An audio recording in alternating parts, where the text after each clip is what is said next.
The story was about a friend of mine, Hiro. He and I were two very close friends and we told each other everything.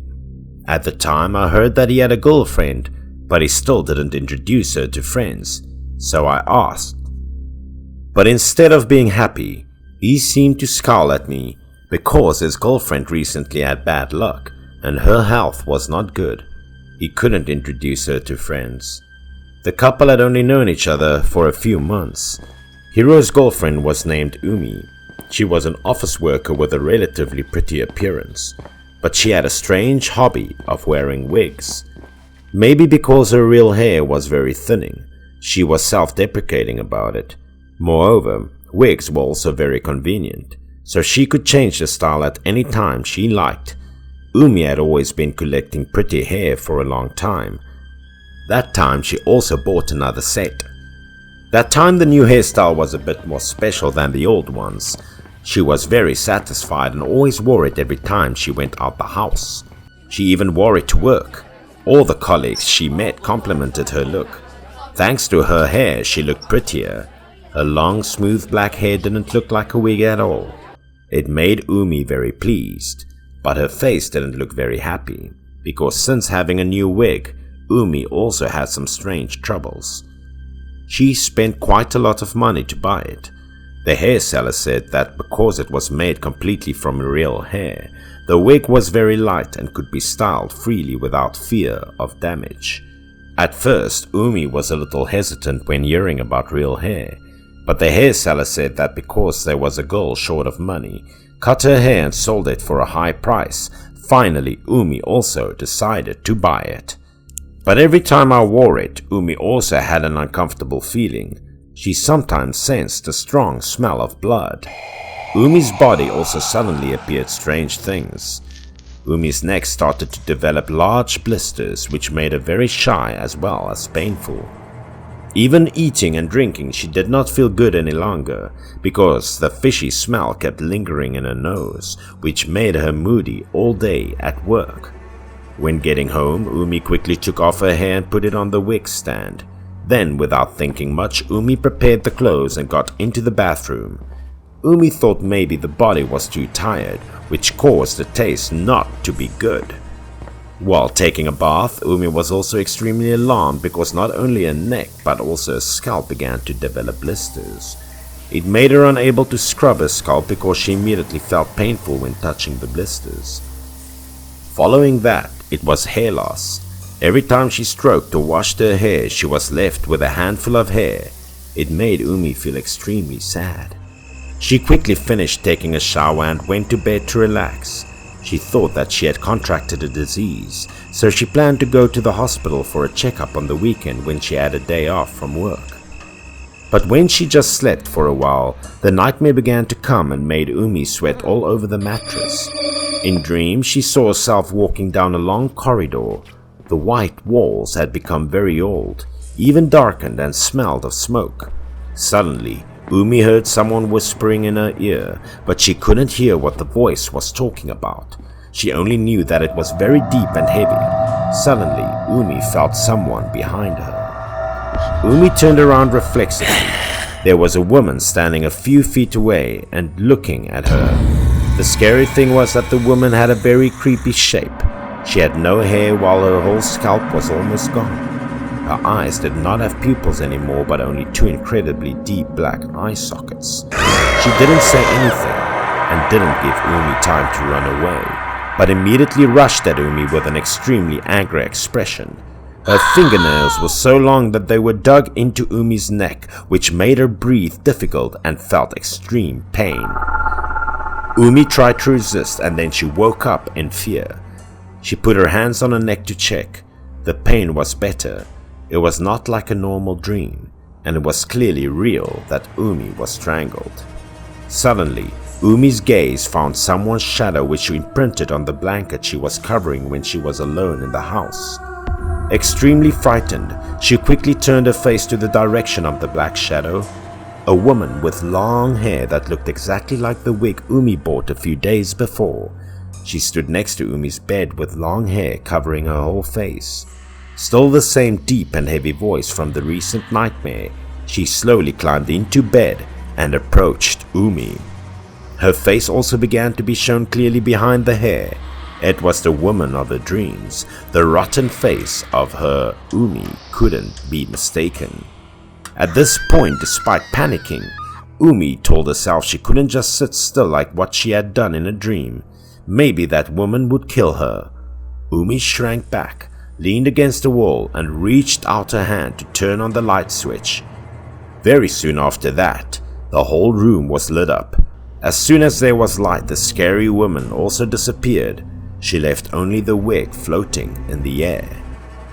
Of course, no one else wore it anymore, so it quickly fell from the air in front of Umi's eyes. After a few minutes of standing still because of being so surprised, Umi came closer and picked up the wig. In her mind at that moment, she was extremely scared.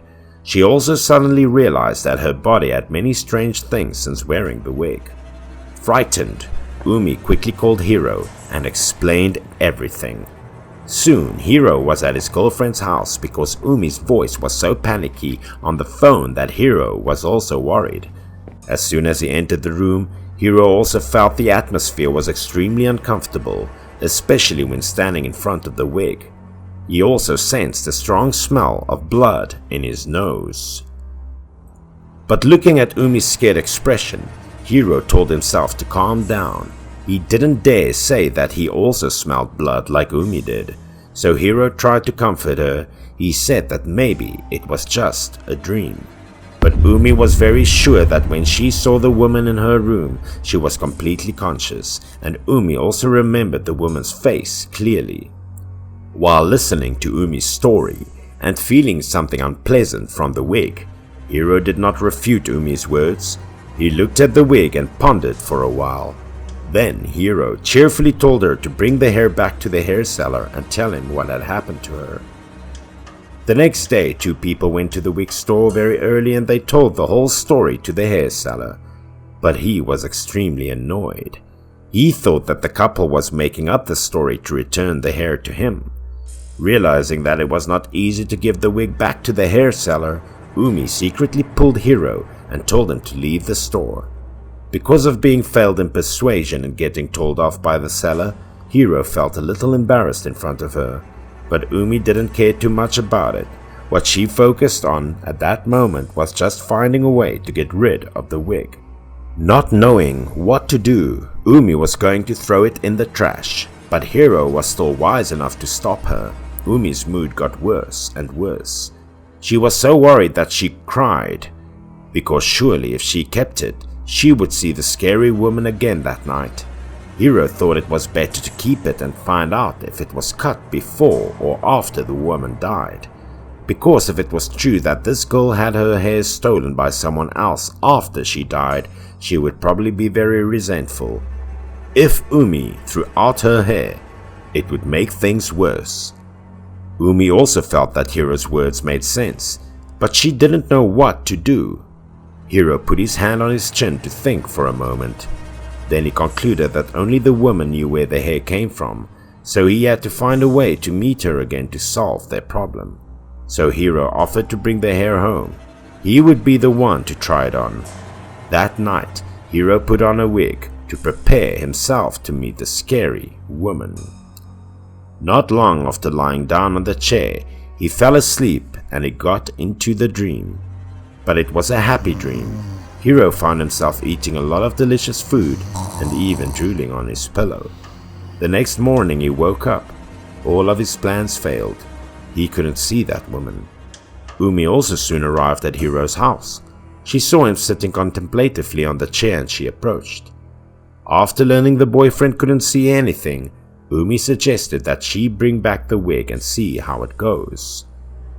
It was a bit scary, but this was probably the only way to find out the truth. Umi put on the wig and sat down on the sofa. 10 minutes passed and there was still nothing out of the ordinary. But then, Umi's face completely changed. Her eyes became lifeless and cold, and her pupils also shrank to only the whites. The voice became deep and heavy, The sound came from Umi's mouth, but it was like coming from somewhere else. The woman entered Umi. She wanted them to give her hair back.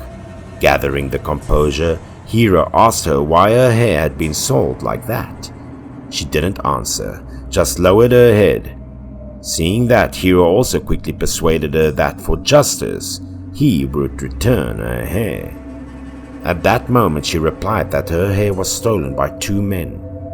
Hiro asked if there were any clues that could find the men. The woman could only remember that it was a crematorium, and from the window she could see the mountain on the edge of the city. Before asking anything more, he saw Umi foaming at the mouth and faint.